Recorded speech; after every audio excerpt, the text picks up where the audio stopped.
গতকালকে প্রিয়ার শ্বশুরের শ্রাদ্ধের একটা অনুষ্ঠানের মানে শ্রাদ্ধ শান্তির একটা ভিডিও এসছে। তো ওয়েট করছিলাম যে আরও কিছু ভিডিও আসুক, এবং অনেকগুলো ভিডিওই দেখেছি, বিশেষ করে ছন্দার ভিডিও তো দেখছি, ওদের আপডেট পাচ্ছি। তো সত্যি কথাই বলতে অস্বীকারের কিছু নেই যে প্রিয়াকে একজন লিখেছে যে তুমি দশভুজা। সত্যি কথাই কি প্রচণ্ড পরিশ্রম করতে পারে প্রিয়া, একটুখানি এই ভিডিওটা দেখে কিন্তু বোঝা যায়। যদিও ওর প্রত্যেকটা ভিডিওতেই ওর কাজ তুলে দেওয়াটা, মানে ভিডিওতে তুলে দেওয়া দেখলে কিন্তু বোঝা যায় প্রিয়া আর যাই হোক একটা পরিশ্রমী মেয়ে। তো যাই হোক, এত শত ব্যস্ততার মধ্যেও ওর ভিউয়ার্সদের কথা চিন্তা করে, ভিউয়ার্সদের অনুরোধে এই যে শ্বশুরের শ্রাদ্ধ শান্তির যেটুকু পেরেছে, কারণ সত্যি কথা একটা কাজের বাড়িতে সেখানে দুটো শ্রাদ্ধ এক বাড়িতে, প্রচুর লোকজনের সমাগম, তার মধ্যে এই যে যতটুকু ভিডিও আমাদের তুলে দিয়েছে, সত্যি কথা হ্যাটস অফ। কারণ অনুষ্ঠান বাড়িতে ভিডিও অন করা, ক্যামেরা অন করা খুব টাফ। সেখানে একটা বাচ্চা আছে, যদিও ওর মা, রাস্তা দিয়ে লোকজন যাচ্ছে, গাড়ি যাচ্ছে, জানলাটা খুলেছে জন্য সাউন্ডটা এত আসছে। তো যদিও মা ঢাল হয়ে দাঁড়িয়েছে মেয়ের পাশে, এটাই তো মা। মারা তো সত্যি কথায় মেয়ের সুখে দুঃখে আপদে বিপদে সবসময় এইভাবে পাশে দাঁড়ানোর নামই তো জননী না। তো দেখেছি ওর মা কিভাবে মেয়েকে কিভাবে সাপোর্ট করছে, কিভাবে। আর আমাদের খুশ তো প্রেমে পড়ে গেছে দিদিমার। ও সব নাতিরাই ঠাকুমা দিদিমার প্রেমে পড়ে যায়। ও তো যাই হোক, তো দেখেছি। তো নিয়ম এক এক জেলার বা এক একটা কি বলবো কাস্টই বলবো, এক একটা কাস্টের এক এক রকম নিয়ম। হ্যাঁ, ওরা রাজবংশীদের আজকে মানে প্রিয়ার যে ভিডিওটা দেখেছি আমার অবাক লাগেনি, কারণ আমি এই নিয়ম দেখেছি। মোয়ের ঠাকুমা যখন মারা গেছিলো, মোয়ের ঠাকুমা শাশুড়ি যখন মারা গেছিলেন, তখন এই যে মাথায় করে নিয়ে ঘোড়া, এই যে মাটিতে গড়াগড়ি, এগুলো সব দেখেছিলাম। তো দেখে একটু অবাক হয়েছিলাম। তারপরে তো দেখলাম যে না, কোচবিহারের ওইদিকে যারা থাকে, বা ওই যে বললাম যে এক এক জায়গার এক একটা নিয়ম, এই নিয়মগুলো আমি দেখেছিলাম। তা আমার কাছে অবাক লাগেনি। তবে নিয়ম তো নিয়মই হয়। তার মধ্যেও ভিডিও দেখার পরেও আজকে বড় বউয়ের ভিডিও এসছে, সেখানে অবাক হয়েছি একটা কমেন্ট দেখে। হ্যাঁ, বড় বউয়ের অবশ্যই পুরনো ভিডিও এসছে, 5 দিন না 6 দিনের ভিডিও এসছে। সেখানে একটা কমেন্ট দেখে সত্যি অবাক হয়ে গেছি যে এরা এই পরিস্থিতিতেও একটা বাচ্চার শিক্ষাকে নিয়ে কথা বলে। আমার শুধু আজকে বলতে আসলাম যে কমেন্টটা করেছে তার কতটুকু শিক্ষা, যে বিমান আর আয়ুষের শিক্ষা নিয়ে, বিমান আর আয়ুষের মধ্যে আয়ুষের শিক্ষা নিয়ে একটা কমেন্ট বক্সে একটা মানুষ কিভাবে একটা বাচ্চাকে ছোট করতে পারে, সেখান থেকে বোঝা যায় যে তার কতটা শিক্ষা। চলো, আর বলবো, সব কিছুর উপরে হচ্ছে পরিস্থিতি, সব কিছু নিয়মের ঊর্ধ্বে হচ্ছে পরিস্থিতির শিকার হলে, যেমন প্রিয়ার কোলে বাচ্চা, তাই তার কাছে কোনো নিয়ম নেই, তাকে ভেজা কাপড়ে থাকতে হবে, সত্যি সে অসুস্থ হয়ে পড়বে, সেই জন্য তাকে বিধান দেওয়া হয়েছে তোমার কোলে বাচ্চা, তুমি নাইটি পরে বা ম্যাক্সি পরেই তুমি এই কয়দিন কাটাও। সেটাও যেমন পরিস্থিতির শিকার। সেখানে আজকে ভিডিওতে দেখলাম বড় বউও যে পরিস্থিতির শিকার, বাচ্চাটাকে পরীক্ষা দিতে নিয়ে যেতে হবে, এবং একটা টাইম অবধি শাড়ি পরার পরে 5 দিন কি 6 দিনের পরে সে কিন্তু নাইটি পরেছে, কারণ পরিস্থিতির শিকার, কারণ বাচ্চাটাকে নিয়ে স্কুলে যেতে হয়েছে। এবং তারপর থেকে দেখেছি, তারপরেও তার একটু প্রতিবন্ধকতা, মানে শারীরিক প্রতিবন্ধকতা বলে না, শারীরিক অসুবিধার জন্য সে নিয়ম করতে পারেনি। 2 দিন না 3 দিন নিয়ম করার পরে সে আটকা পড়ে গেছে। তারপরে কিন্তু ওই যে বললাম, পরিস্থিতি নিয়মের ঊর্ধ্বে হচ্ছে পরিস্থিতি। যে কোনো পরিস্থিতিতে পড়লে পরে মানুষ নিয়মটাকে সাইডে রেখে পরিস্থিতিটাকে সম্মুখীন হতে হয়। তো চলো, এই সবটা নিয়ে আজকের ভিডিও। আর বলবো যে প্রিয়ার ভিডিওতে কোথাও দেখিনি তানিশ এসছে, মিতু এসছে, আর মিতুর কোলেও 2টো বাচ্চা, তানিশ আসেনি। তাহলে কি সত্যি তানিশ মিতুর সাথে প্রিয়ার বিরাট একটা গণ্ডগোল, বিরাট একটা মতনৈক্য, বা একটা মানবাভিমানের পাড়া চলছে, একটা গণ্ডগোলের পাড়া চলছে? কিন্তু এটা তো দিদির শ্বশুরের কাজ, তাই না? সেখানে তো শুধু প্রিয়া না, বান্ধবী না, সেখানে তো ননদও আছে। হ্যাঁ, তার 2টো বাচ্চা একদমই ছোট, তার আসা সম্ভবই না। এটা একটা শ্রাদ্ধ বাড়ি, সেটা তার পক্ষে সম্ভব না। কিন্তু কিন্তু মা এর আগের ভিডিওতেও বলে গেছিলাম, মাকে 1-1.5 ঘন্টার জন্য বা 2 ঘন্টার জন্য, আমি জানি না, কারণ ইসের ভিডিওতে, প্রিয়ার ভিডিওতে কোথাও দেখিনি, সবাইকেই দেখা গেছে, ওকে দেখিনি, ওনাকে দেখিনি, মানে বড় বউয়ের মাকে দেখিনি, বা বড় বোনের ভিডিওতেও দেখিনি, বলেছে মা আসেনি, বাচ্চা দুটো ছোট, শরীর খারাপ। কিন্তু 1-1.5 ঘন্টা 2 ঘন্টার জন্য কি মা, মেয়ের শ্বশুর মারা গেছে, মেয়ের শ্বশুরের শেষ কাজে 2 ঘন্টা, হ্যাঁ ভবিষ্যৎ দিয়ে এসছে, সব দিয়ে এসছে, কাজে মা কি আসতে পারতো না? দেখো, এগুলো সবটাই সমালোচনা, ভিডিও টু ভিডিও। তো চলো, অবশ্যই পরবর্তীতে বড় বউয়ের ভিডিওর জন্য ওয়েট করছিলাম, বড় বউয়ের ভিডিওতে নিশ্চয়ই জানবো যে মা কেন আসতে পারেনি, যদিও আমরা মানে দেখতে পাচ্ছি। তবে একটা কথাই বলবো, সবার ঊর্ধ্বে হচ্ছে অজুহাত, সবার ঊর্ধ্বে, কর্তব্যের ঊর্ধ্বেও কিন্তু অজুহাত। চলো আজকে এই সবটা নিয়ে আজকের ভিডিও নিশ্চয়ই সমালোচনার ভিডিও, যেটা দেখেছি ভিডিও থেকে ভিডিও সেটাই বলবো। চলো বন্ধুরা, কেমন আছো তোমরা? নিশ্চয়ই ভালো আছো, আমিও ভালো আছি। সর্বপ্রথমে বলবো, প্রিয়ার শ্বশুরের আত্মার শান্তি কামনা করে ভিডিওটা, সেকেন্ড পার্টটা শুরু করলাম। কাজ দেখলাম, অনেক নিয়ম নিষ্ঠা দেখলাম, প্রচুর বাড়িতে লোকজন, আর প্রিয়ার দশভুজা দেখলাম। সত্যি প্রিয়া দশভুজা, তার সঙ্গেও কর্তব্য করতে কিন্তু এতটুকু পিছপা নয়।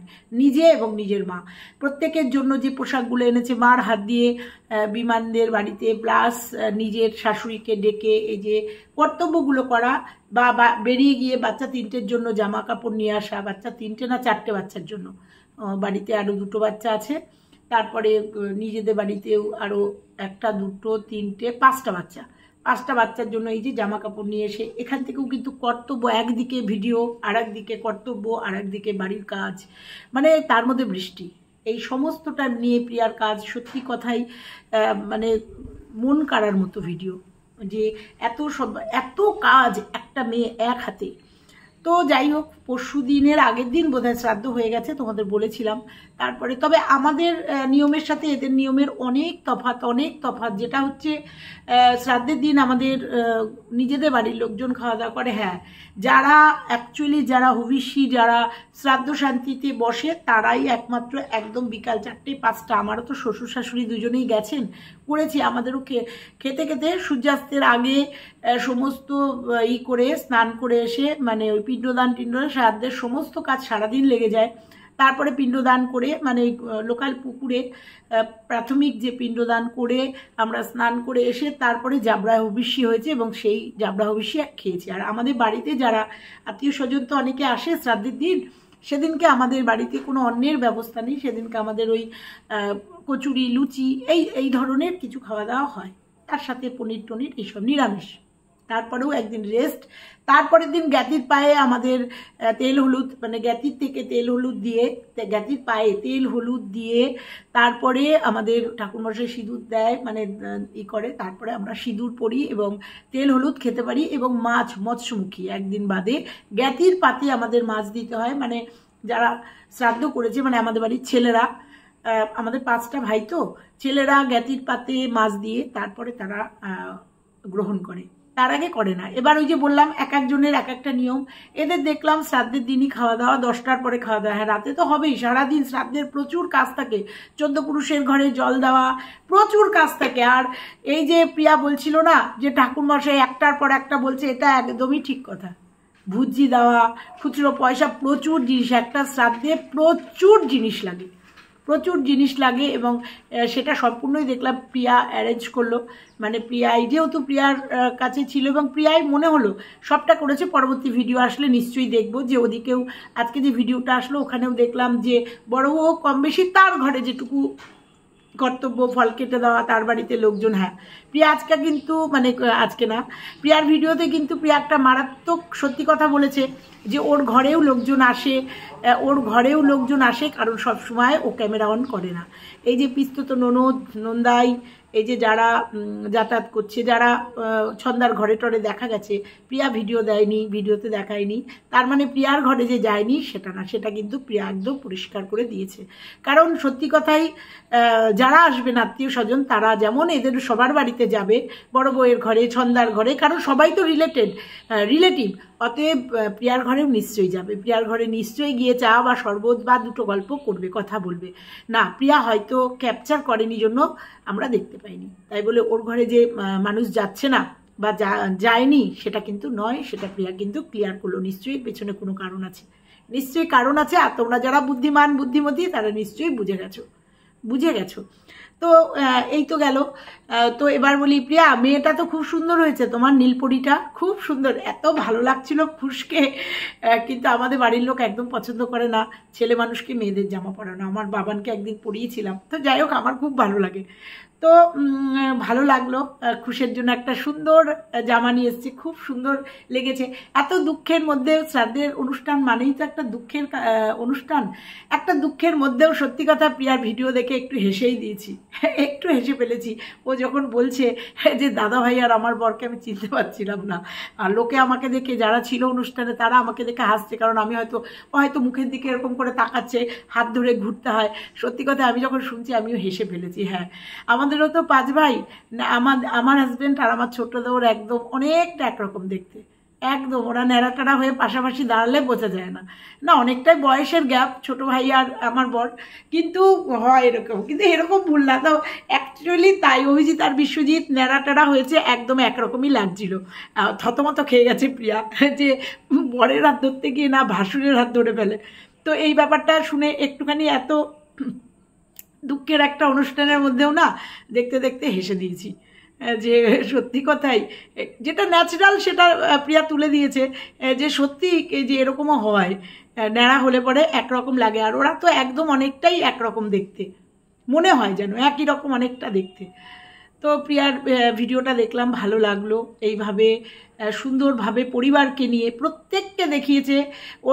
ওর ক্যামেরাবন্দি হয়েছে ওর দাদা ভাই, ওর ভাসুর, ওর জেঠি শাশুড়িরা, ওর শাশুড়ি, আত্মীয় স্বজন প্রত্যেকে ক্যামেরাবন্দি হয়েছে, যতটুকু পেরেছে তুলে দিয়েছে। কখনো বাবা হেল্প করেছে, এই হচ্ছে বাবা মা। এই মেয়ের এরকম একটা পরিস্থিতিতে বাবাও চলে এসছে আসামের থেকে, এবং ভোরবেলার থেকে বাবা কিভাবে এফোর্ট দিচ্ছে, কারণ কি লাগবে কোনটা লাগবে একেই বলে হচ্ছে আত্মীয়। শুধু আমাদের ছেলে মেয়েদের বিয়ে হলেই হয় না, আমাদের দুটো পরিবারের বন্ধন হয়, দুটো পরিবার আমরা এক সূত্রে বাঁধি, সবাই সবার বিপদে আপদে সুখে দুঃখে পাশে থাকানোর জন্য।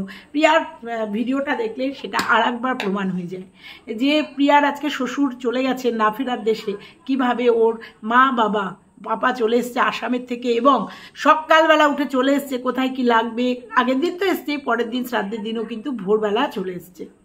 এইগুলোকে বলে কর্তব্য, এইগুলোকে বলে কর্তব্য, এগুলোকে কাউকে শিখিয়ে দিতে হয় না, এগুলোর নিজস্ব বিবেক বিবেচনা থেকে আসে।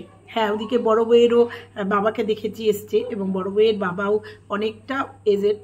যাই হোক, সেটা তার ভিডিওতে হয়তো দেখবো, কিন্তু মা বোধহয় আসেননি। কিন্তু কেন, ভবিষ্যৎ দিতে এসছেন, সব এসছেন, মেয়ের শ্বশুর মারা গেছেন 2 ঘন্টার জন্য। একটা মেয়ের সম্মানের দিকে তাকিয়ে আমি ভুল হতে পারি, কিন্তু 2-3টে ভিডিও দেখে মনে হলো যে তার মা আসেননি, বাড়িতে বাচ্চা দুটোকে কী, তাহলে এখানেও কিন্তু প্রিয়ার বাচ্চা দুটোর কথা যখন আমরা বলি, তখন 2-3টে কমেন্ট এসে বলে ওরই কি একা বাচ্চা হয়েছে, পৃথিবীতে কি আর বাচ্চা হয়নি, ও বাচ্চা নিয়ে শো অফ করে। তাহলে একই কথা আরও একটা, হ্যাঁ ওর বাচ্চা দুটো আরও বেশি ছোট। এটা তো একদম ন্যাচারাল কথা, দুটো বাচ্চাকে নিয়ে পারা খুব কঠিন যদি না কোনো হেল্পিং হ্যান্ড থাকে। সেখানে শাশুড়িরাই তো তাদের নাতিদের আগলায়, কিন্তু প্রিয়ার ক্ষেত্রে সেটা কেন প্রযোজ্য না?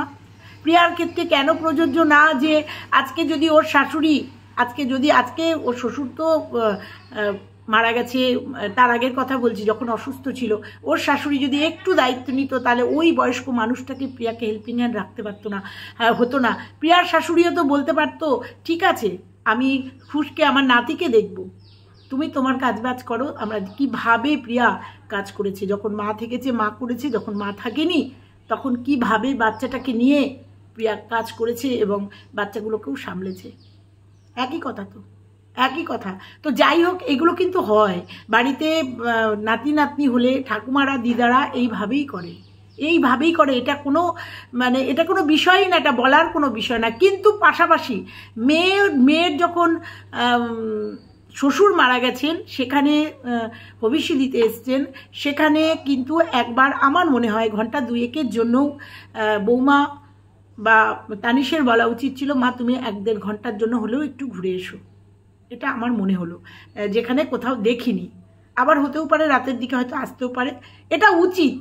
এটা মেয়ের সম্মানের দিকে তাকিয়ে, কারণ শ্বশুর বাড়িতে মেয়েকে জবাব দিতে হয়, তোমার মা আসেননি, তোমার মা আসেনি, দিদিকে দেখেছে, জামাইবুকে দেখেছে, সবাইকে দেখেছি, জিজ্ঞাসা করবেই তোমার মা আসেননি। তখন অজুহাত দিতে হয় যে বাড়িতে দুটো বাচ্চা অসুস্থ, ঠিক আছে। আমি মিতুকে বলবোই না, কারণ দুটো বাচ্চা নিয়ে ওর পক্ষে সম্ভব না।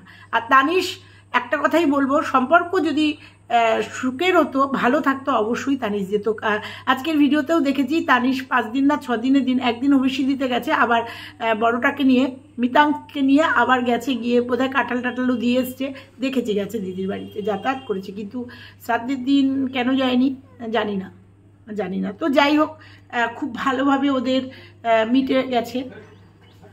দেখলাম শ্মশান বন্ধুদের, আমাদের ওই শ্রাদ্ধের দিন শ্মশান বন্ধুদের খাওয়ায়, ওদেরও দেখলাম শ্মশান বন্ধুদের দই কই খাওয়াতে হয়। হ্যাঁ, সুন্দরভাবে প্রিয়ার শ্রাদ্ধের মানে শ্বশুরের শ্রাদ্ধের কাজটা খুব সুন্দরভাবে হয়েছে। প্রিয়াকে দেখে শিখতে হয় যে সংসারের বন্ডিং, প্রিয়াকে দেখে শিখতে হয় যে সংসারকে ধরে রাখার জন্য কি করতে হয়। অনেক মেয়েরা আছে প্রিয়ার মতো এরকম পরিস্থিতিতে পড়লে, প্রিয়ার মতো এরকম ইউটিউবে দাঁড়িয়ে গেলে টাটা বাই বাই বলে চলে যেত। আছে, আমাদের ইউটিউবেই আছে, নিজে একটু দাঁড়িয়ে গেছে, দাঁড়িয়ে যাওয়ার পরে এইরকমভাবে যদি অবহেলা, অবজ্ঞা বা এইভাবে যদি এরকমভাবে পরিস্থিতি তৈরি হতে চলে যেত। কিন্তু সবাই না, কিন্তু প্রিয়াকে দেখে শেখা উচিত যে একটা সংসারকে কিভাবে বেঁধে সবার সঙ্গে সবার মিলিয়ে গুছিয়ে চলতে হয়। কারণ দেখেছি ছন্দা, মৌ, মানে ওদের মৌ, এদের সঙ্গে সুন্দরভাবে প্রিয়া কিন্তু সবাইকে নিয়ে সুন্দরভাবে রয়েছে, এবং কত সুন্দর দাদাভাই। এবং আমরা দেখেছি ভবিষ্যতে দাদাভাই ও প্রিয়া গুছিয়ে দিয়েছে, কিন্তু আজকে বড় বউ বললো জেঠিমা গুছিয়ে দিয়েছে। দেখো, এখান থেকেই বাগবিতণ্ডা তৈরি হয়। কারণ এরপরেই প্রিয়া যদি ভিডিও করে রাখে বা মুখে বলে, অপরাধ হয়ে যাবে। কারণ বড় বউ কিন্তু বললো ভবিষ্যৎ সব কাজ জেঠি শাশুড়ি গুছিয়ে দিচ্ছে, কিন্তু আমরা কিন্তু দেখেছি প্রিয়ার ভিডিওতে প্রিয়া কিন্তু ফল কেটে দেওয়া, সাবু ভিজিয়ে দেওয়া, ওখানকার জোগাড় জানতে প্রিয়া করে দিয়েছে। এখান থেকেই কিন্তু বাগবিতণ্ডা শুরু হয়। অতএব সংসারে থাকতে গেলে অনেক কিছু মানিয়ে চলতে। আবার দুটো কমেন্ট আসবে, তুমি কিচ্ছু জানো না, তুমি প্রিয়াকে সাপোর্ট করে কথা বলো, তাই জন্য তুমি বলছো। তো যাই হোক, সবশেষে বলবো, প্রিয়া ম্যাক্সি পরেছে জন্য দুটো একটা কমেন্ট দেখেছিলাম, বা আমাকে কমেন্ট করে গেছিলো প্রিয়ার ম্যাক্সি পরাকে নিয়ে, অজুহাত বাচ্চা কোলে। তারপরেও প্রিয়া ক্লিয়ার করেছে, প্রিয়ার কমেন্ট বক্সেও দেখেছিলাম প্রিয়া তারপরে ক্লিয়ার করেছে জেঠি শাশুড়ির থেকে নিয়ে, আর সর্বোপরি বাচ্চা ছোট। কিন্তু সেক্ষেত্রেও কিন্তু বড় বউকেও দেখলাম যে বাচ্চাটার স্কুলের পরীক্ষা, তাকে বেরোতেই হবে, রাস্তায় বেরোতেই হবে, বাড়িতে খালি পায়ে হাওয়াই চটি পরে, খালি পায়ে থাকা গেলেও বাইরে বেরোলে তো খালি পায়ে যাওয়া যায় না, সেক্ষেত্রেও কিন্তু নিয়মের বাইরে গিয়েই কাজ করতে হয়েছে। আর এইটাই নিয়ম, যে এটার বাইরে কিছু না, নিয়মের ঊর্ধ্বে কিছু না, নিয়ম মানে কি বলবো, পরিস্থিতির ঊর্ধ্বে কিছু না। সেটা কিন্তু বড় বউয়ের ক্ষেত্রেও দেখলাম। বড় বউও কিন্তু বাচ্চাটাকে স্কুলে নিয়ে গেছে না, দেখায়নি, সেটা বললো পরীক্ষা ছিল, অবশ্যই গেছিল, পরীক্ষা দিয়ে নিয়ে আসার পরেই কিন্তু সে আর শাড়ি পরেনি, সে কিন্তু তারপরে দেখেছি ম্যাক্সি পরেই সে থেকেছে। এটা ওই যে বললাম পরিস্থিতি নিয়মের ঊর্ধ্বে। তো এক বউকে যখন বলবে তোমরা কমেন্ট করে, তাহলে এটা নিশ্চয়ই বুঝতে পেরেছো আজকে যে বড়রা আজ্ঞা দিলে, অনুমতি দিলে সবটা করা যায়, ছোটরা সবটা পারে। বুঝতে পেরেছো? এবার চলো বলবো যে আজকে বড় বউয়ের একটা কমেন্ট বক্সে একজন কমেন্ট করেছে, এবং এ আমাকে দিনের পর দিন নেগেটিভ কমেন্ট করে। সেখানে এসে কমেন্ট করেছে যে ওই যে বিমান আর আয়ুষ ছবিটা দেখাচ্ছিল না, ছবিটা দেখিয়ে কেমন হয়েছে বলছিল, তা আরেকজন বলছিল ভালো হয়েছে, বলছে জোরে বলো। সেক্ষেত্রে আয়ুষ মনে হয় বলেছে যে কানে কালা না কিছু একটা বলেছে, সেক্ষেত্রে সে বলছে বাচ্চার শিক্ষা নিয়ে। চলো বলছি, আমি আইডিটার নাম নেব না, বলছি তোমাদের কমেন্টটা লিখেছে, এই ভিডিওটা দেখার পরে লিখেছে, দেখেছো বিমান আর আয়ুষের শিক্ষা। একটা বয়স্ক লোক কথা বলছে, সেখানে বিমান কিন্তু কিছুই বলল না, আয়ুষ দম করে বলে উঠলো কানে বেশি শোনে। একেই বলে শিক্ষা। কার ব্যবহারটা বেশি ভালো লেগেছে তোমাদের কাছে? আমি আপনার ব্যবহারটা নিয়ে একটু অবাক হয়েছি, যে আপনি কেমন মানুষ, এইটুকু দুটো দুধের শিশু, তাদেরকে একটা উত্তর দেওয়া নিয়ে আপনি শিক্ষার বিচার করতে এসেছেন। আমি বলবো আপনার শিক্ষাটা কেমন, যে এই দুটো দুধের শিশু, যেখানে দুই ভাইয়ের কোনো কিচ্ছু নেই, আমরা দেখেছি বিমান আর আয়ুষ, তাদের মধ্যে কিচ্ছু নেই, তারা খুব সুন্দরভাবে দুই ভাই, যেমন আমরা অভিজিৎ আর বিশ্বজিৎকে দেখেছি হাতে হাত মিলিয়ে পায়ে পা মিলিয়ে দুই ভাই মিলে কি সুন্দর বাবার কাজ, বাবার সেবা শুশ্রূষা করেছে, সেখানে কোনো বিভেদ, কোনো মতানৈক্য নেই। দেখেছি যত গণ্ডগোল হয়েছে এই দুই বউকে নিয়ে, আর হয়তো এই ব্লগার না হলে আমরা জানতেও পারতাম না। সেখানে আপনি একটা বাচ্চাকে নিয়ে, বাচ্চাটা শুধু বলেছে কানে বেশি শোনে, এরকম একটা কথা, সেখানে আপনি বলছেন শিক্ষা, দুটো বাচ্চার শিক্ষা নিয়ে বলছেন বিমানের শিক্ষা খুব ভালো, আয়ুষের নয়। আমি বলছি না বিমানের শিক্ষা খারাপ বা আয়ুষের শিক্ষা ভালো, বলছি না, আপনার শিক্ষা নিয়ে আমার সন্দেহ হচ্ছে যে আপনার কেমন শিক্ষা, যে এইটুকু একটা বাচ্চাকে নিয়েও আপনি বলতে ছাড়লেন না, কারণ আপনাকে প্রিয়াকে ছোট করতে হবে, প্রিয়ার শিক্ষাকে ছোট করতে হবে। সেই জন্য একটা ফোন এসেছিল, ফোনে ব্যস্ত হয়ে গেছিলাম। তো যাই হোক, তার উত্তরে একজন বলেছে যে একটা বাচ্চাকে এইভাবে বলাতে উত্তরে বলেছে ছোটদের নিয়েও কথা বলতে ছাড়েন না, ওরা ছোট, আপনার মতো দামড়া না। এটাই খারাপ লাগলো এই কমেন্টটা দেখে, যে দুটো বাচ্চাকে নিয়ে কমেন্ট বক্সে এরকমভাবে কমেন্ট। তো যাই হোক, এই যে আরেকজন লিখেছে তোমার তো ছোট বাচ্চা নেই তাই পারো নিয়ম মানতে, যদি তোমার ছোট বাচ্চা থাকতো তবে দেখতাম। মানে বড় বইয়ের কমেন্ট বক্সে এই কমেন্টটা এসছে, যেহেতু প্রিয়ার বাচ্চা ছোট।